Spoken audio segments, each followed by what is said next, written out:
have coffee though. And coffee makes almost everything better.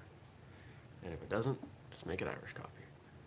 Good morning, everybody. Welcome. Today is Friday. It is February 12th, 2021. Somehow we're halfway through the second month of this year. My name is Jeremy, and this is my first cup of coffee. Almost halfway. We'll be halfway when I come back on Monday.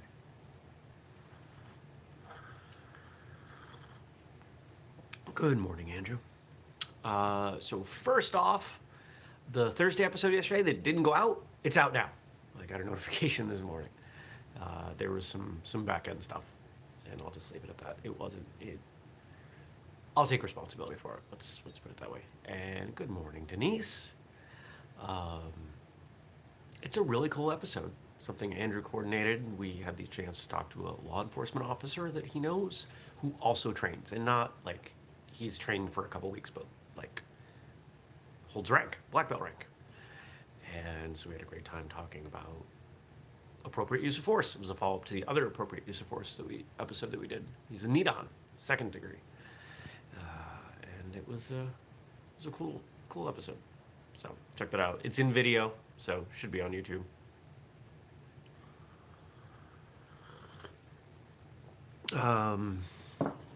Yeah, it's Friday. I'm excited for it to be Friday. I'm committing to making today a little bit better than yesterday. That's all I can do. Just gonna make each day a little bit better through this. What did I do yesterday? Worked on the strength speed hybrid program. What else did I do? I think I signed a new client. Got verbal commitment. Sent them what they needed, and we should be good to go there. That will help a lot. And there's another one that's coming, so I'm pumped. And I got another client that should be moving up in their commitment. I have a goal. I have a goal by the end of the year, and this probably puts me. Should be close to half, maybe even over half with it. We'll see what happens. I burned my hand when I made pizza. See that? I burned my hand the other day. Not yesterday, day before, Wednesday. You know what else happened yesterday? I went to the orthodontist, and they took like 4,000 pictures of my teeth because I'm getting braces. Because I wasn't going to get braces. But then the prosthodontist, in the process of giving them all of my money last year, said, was the pizza worth it? Yes. Pizza's pretty much always worth it. If you want the best deal in pizza, never mind, pizza is always worth it. Yes, it is. The best deal in pizza is Costco. They're 4 for $10 frozen pizzas. Yeah, they're plain. You got to put stuff on them, but yeah, $2.50 for a pizza, pretty good stuff. But the prosthodontist was like, when you get old, your teeth are gonna move, and I don't like where they are, and they might move somewhere really crummy. So you should probably get that done. I was like, damn it. What am I? 10 braces. But I keep finding these ways to appear younger than I am. I'm gonna be 42 walking around with braces. Everybody's gonna think I'm in high school. Well, not with this beard, they won't. But maybe I'll shave my beard and they'll think I'm in high school.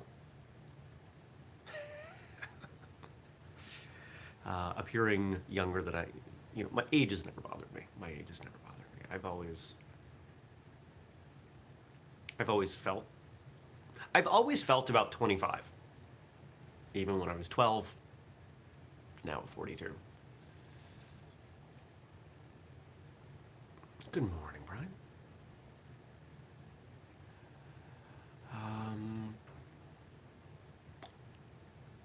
I went to Costco after. Did not buy pizza because I still have some. I bought an Instant Pot. I gave in. It was on sale even. $65. Now I'm gonna make rice really fast. Here's why I got an Instant Pot. Here's the idea. I'm not a big fan of meal prepping in like the big elaborate way that so many people do. I don't want to put that much time into cooking and planning meals and everything. And I track my food. Actually, I'm not this week because I decided to give myself the week off because I had enough on my mind. But generally, I track my food. And so, cooking and tracking and all this. So, the plan is I'm going to discover meals that I can just put in containers dry or raw or whatever, and then dump the whole thing into the pot and go and be done. Rice in 4 minutes, I'll take it. It's way faster than 20. 16 minutes less. What else did I do? I went to Home Depot and I bought stuff for gardening.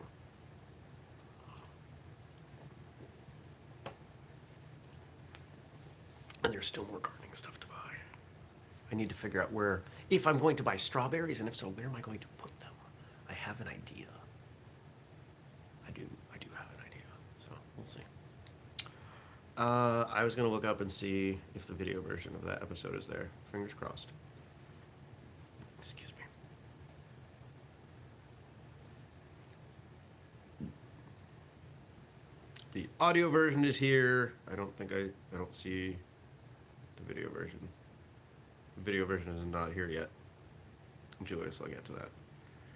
You know, I used to stress out about stuff like this. Good morning, Stacy. I used to stress out about this. But you know what? To borrow a phrase from a podcast that I listen to, doesn't change the temperature in anybody's pool. Oh, you're right. We decided not to do video on this one. Thank you. Thank you, Andrew. I would have lost my mind.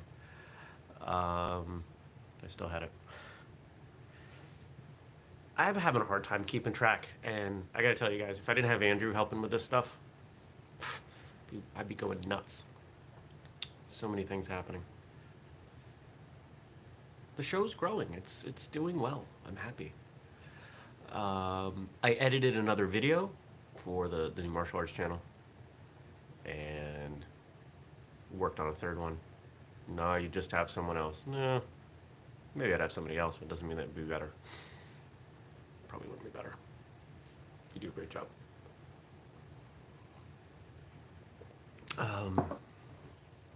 Editing another video. I've got one person that I've let check these videos out, so I got a question for them. I got to have them compare and contrast a couple choices I'm making with these videos and see what they say. And then there's 6 more to do. And there is a slim chance, knock on wood, that I finish these today and put them out. And we'll see what happens. Denise says, Andrew, you're a great addition, and I enjoy hearing your input on the episodes. Thank you, Denise. I agree. I enjoy hearing his input.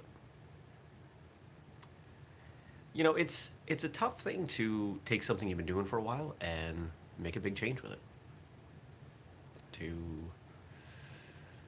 It's scary. Because when you do what you've done, you know what you have. But you also can't progress. You can't grow without changing. You cannot have growth without change. You cannot do it. So when you see people who are fearful of change, who resist change, they speak out against change, those are people who don't want progress. Those are people who don't want growth. They don't want things to be better than they are. It is logically impossible for things to get better and stay the same. I do not spend much time with those people. I don't find value in being around those people. If you're watching live for me right now, can you go ahead and hit that thumbs up button if you see it in whatever you're watching on, please? So what else is going on today? I'm going to work on the training program some more. Got a call with Frank later. Looking forward to chatting with him. It's been a couple weeks. Client stuff, martial arts videos.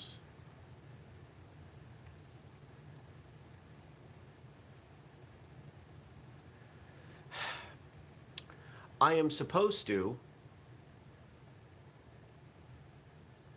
inventory all the sparring gear that came back from the warehouse and from Amazon and put it up on the website. It's like 5 degrees below zero right now. I don't want to go out to the warehouse, which is unheated, and do this work. I don't. I don't want to do this at all. Meh. I don't want to do it.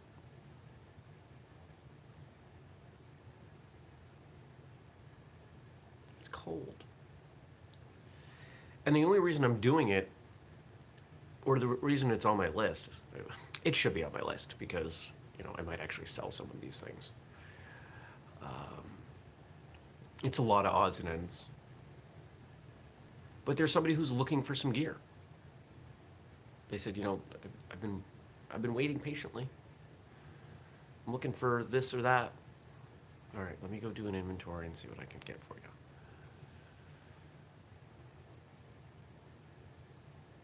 It's hard right now. It's hard selling products.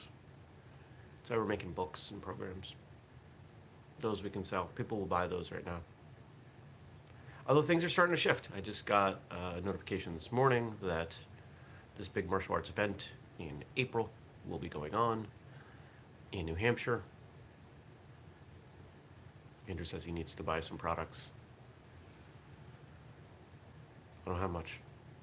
Tell you what, you come do the inventory and I'll let you take pretty much whatever you want.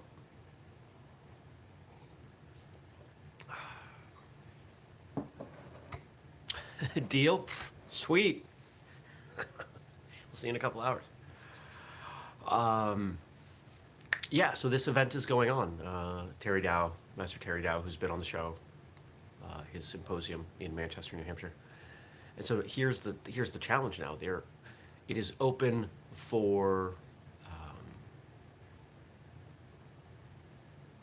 There's going to be a virtual aspect and an in-person aspect, and the in-person aspect, the expectation is that you have a training partner, somebody that you're going to work with exclusively for the weekend. Now here's the problem. Here's a problem for me. If I get sick, I'm not going to hurt anybody. I live alone. I'm not at risk. I'm not worried about me.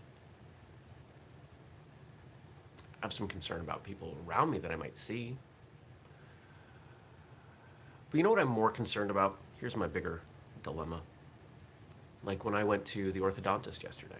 You've been out of state in the last 2 weeks. No, I haven't. Because I haven't been out of state. And I briefly went in December to get my car. I don't want to lie.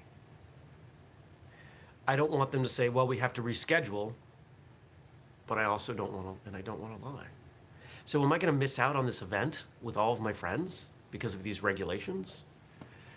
Ugh, there's no good answer. So I have to contemplate these options and think about what I'm going to do. It makes me sad. Because I want to go. It would be nice to get the hell out of this house. It'd be really nice.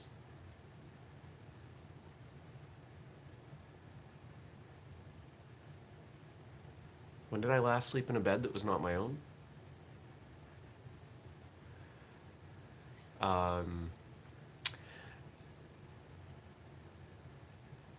Yeah, Denise says it depends on the states with the quarantine. Vermont, because we have, bottom line, we've been the best in terms of most rates. We've decided everybody else stinks. And if you leave anywhere, you're pretty much me. Andrew at some point is going to chime in here and say, but if it's for work, yes, there's a work exemption. So, I don't know. I got time. I'll figure it out. But I think the last time I slept in a bed that wasn't my own was August. It's a long time for somebody who is used to traveling a lot.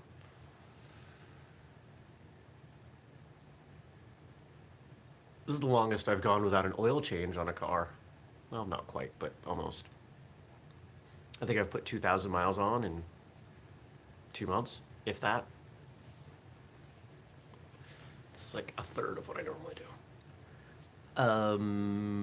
All right. Let's see what kind of questions and comments you guys have for me. Oh, what am I doing this weekend? Well, today the carpenter comes back. We're going to work more on these shelves. And by we, I mean him. 99% him. I just kind of chime in and I'm like, hey, what about this? Or I need to drill a hole so I can run an Ethernet cable through there. Excuse me. This weekend, I don't know, garden stuff, sleeping in, going to the gym. That's what I do. I work. I work out. It's a simple life. It's not a bad one.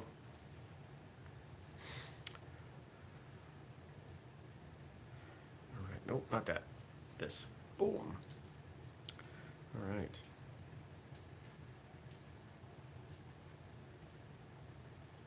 What do we got here? We've got stuff. I see some stuff from Frank, and we got a quote from Emmett. All right. Frank is reminding us that today is Chinese New Year. I believe today's the beginning of Chinese New Year because it's like a month-long celebration. Maybe today's the actual day. And last year was the year of the rat. This is the year of the ox. All right, and we've got some jokes because Frank always gives us jokes, and I appreciate that. Frank sent me some jokes earlier in the week when I said that I was sad.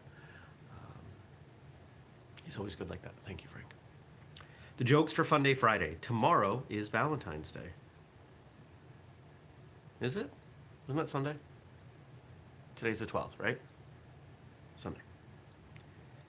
What did the paperclip say to the magnet? I find you very attractive. What did the stamp say to the envelope on Valentine's Day? I'm stuck on you. I thought I won the argument with my wife as to how to arrange the dining room furniture, but when I got home, the tables were turned. I once fell in love with someone who only knew 4 vowels. They didn't know I existed. What did the calculator say to the pencil? You can count on me. How did the telephone propose to his girlfriend? He gave her a ring. How can you get arrested on Valentine's Day? For stealing someone's heart. What did the light bulb say to the other light bulb? You light my world up. If he doesn't appreciate your fruit jokes, you need to let that man go. What did one bee say to the other? I love being with you, honey. Good stuff. All right. Let's see.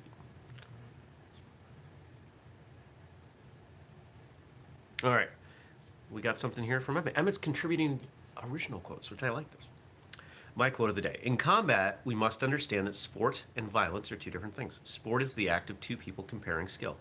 Violence is the act of hurting another human being with severe determination.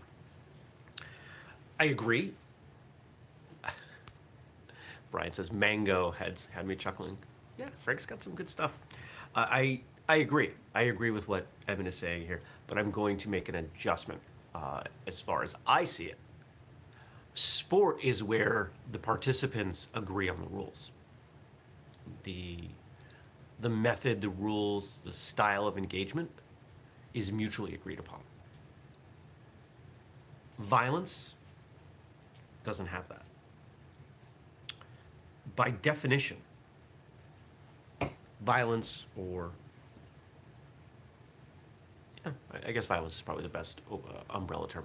In violence, by definition, there isn't that agreement. One person does not want to participate. That is the most fundamental differentiation in rules. I don't want to participate. I do. I'm going to force you to participate.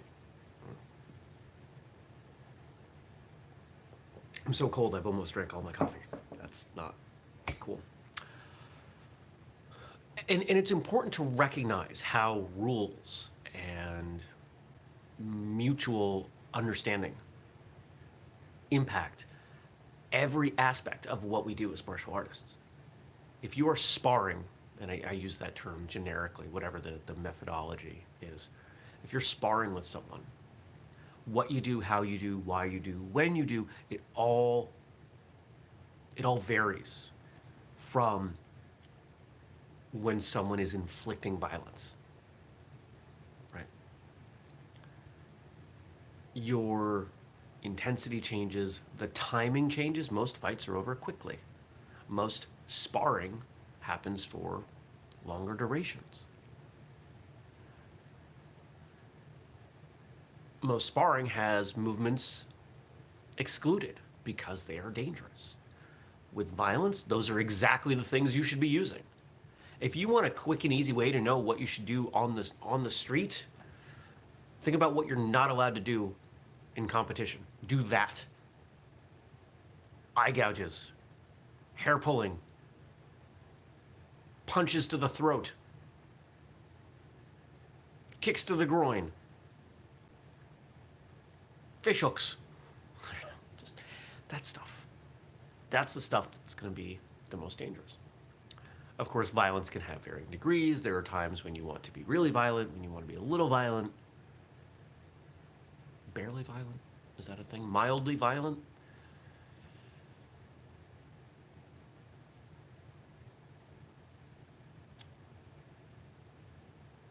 If you want to spend more time thinking about violence, that's not the right way to say it. If you want to spend more time being aware of and preparing for violence,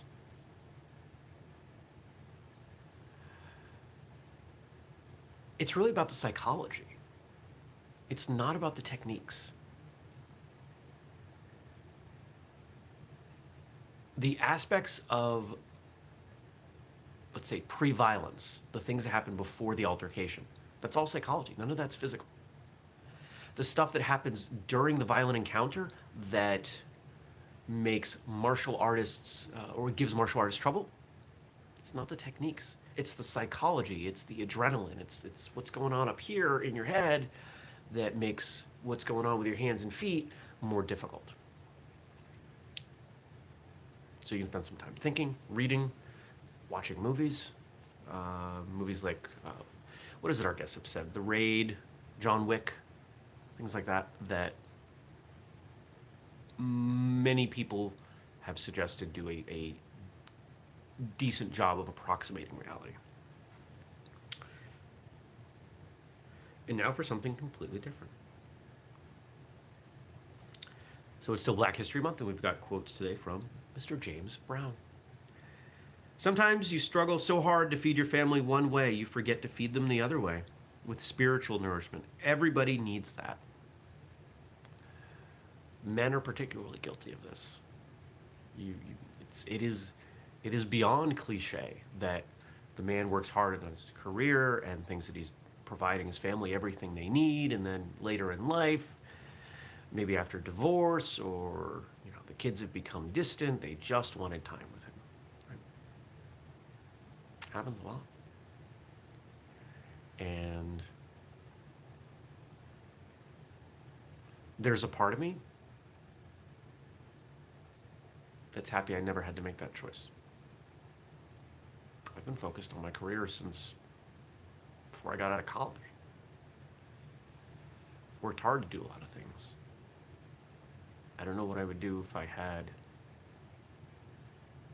kids to think about. I'd find a way, because I always find a way. It's important to me.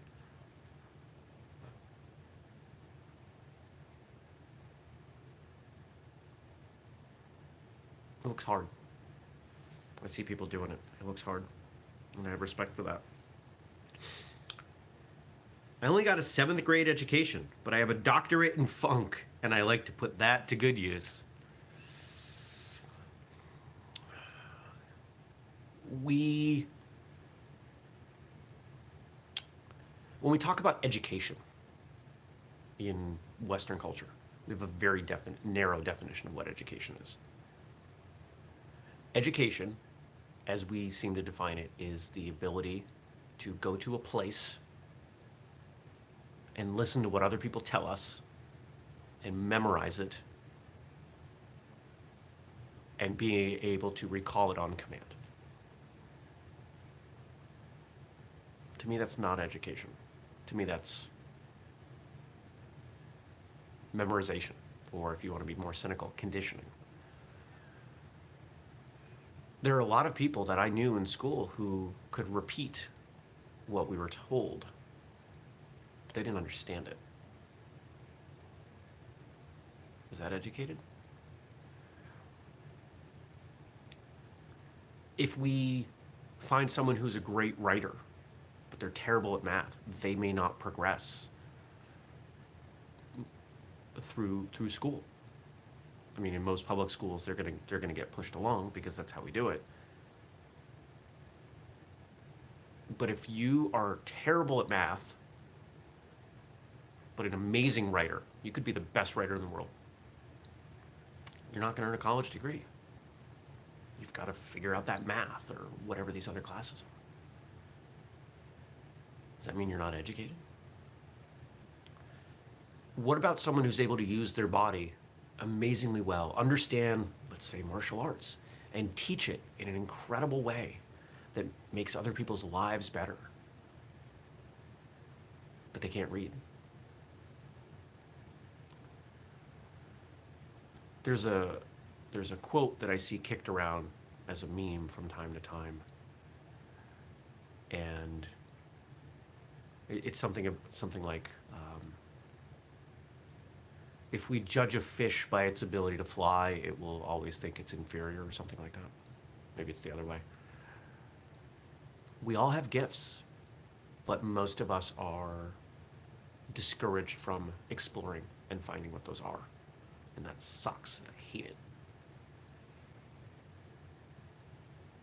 If I was to ask most people back when I was starting my IT company, what do you think? They would say, just go get a job. When I started whistlekick and the money started running out, maybe it's time to throw in the towel. Good morning, Emmett. We read your quote. You have to listen later. When I look at the consulting work I do now, there were people who were like, hey, why don't you go get this job or that job or this job that pays $22 an hour? Nope, sorry. I'm not getting on that track. It's not how I'm built. I need to make my own go of things.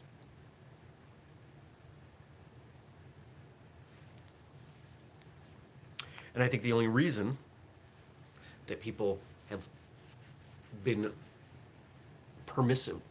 have permitted me to do so is that I am traditionally educated, and I use air quotes with that. Somehow there's a correlation there. There really isn't. Don't terrorize, organize, don't burn, give kids a chance to learn. The real answer to race problems in this country is education, not burning and killing. Be ready, be qualified, own something, be somebody. That's Black power. I don't really feel qualified to respond to that, other than I agree with the importance of education, but I just have a wider definition of it.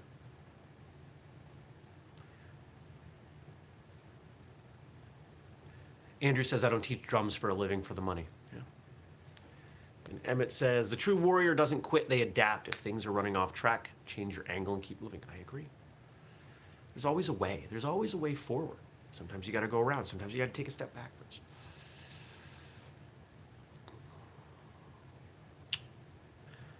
Education is important because it's a vehicle to opportunity. And there's always opportunity.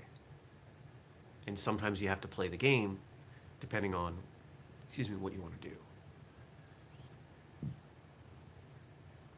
If I want to be a logger, I'm looking at the trees out my window. If I want to be a logger, I don't need a traditional education for that. But if I want to be, in charge of the forestry service here in Vermont, I would need to go to school.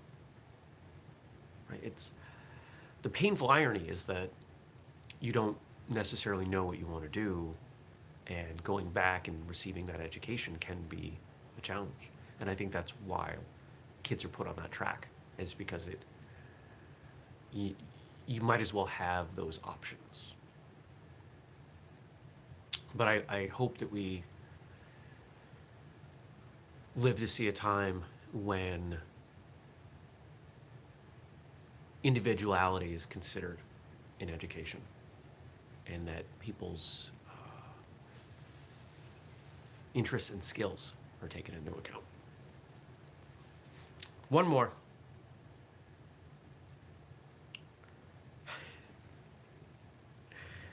Got ants in my pants and I need to dance, so big fine mama, come give me a chance. I don't know what else is. What do I say to that one? It's a great way to end. So, thanks, Frank, for the James Brown quotes.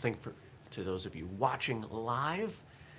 This might be the biggest Friday show we've had in ever. I think we had a peak of 6 people watching live. Typically, we don't have that many people on Fridays. There used to be a lot of Fridays. I was alone. Thank you also to Emmett for your quote. Andrew says you follow that with an amen. Amen. All right, guys. I hope you have a great Friday, great weekend. Do something fun. Do something for you. Do something that, I don't know, do something that makes you smile. And think of me for a moment while you do that, if you would. I'd appreciate that. I will see you back here Monday. I hope you leave me some questions, comments, feedback, whatever stuff to talk about on Monday. And go check out that episode, what is it, 579, I think it is, that Andrew and I recorded. I want to know what you all think about that. Let me know. Take care, everybody. See you Monday.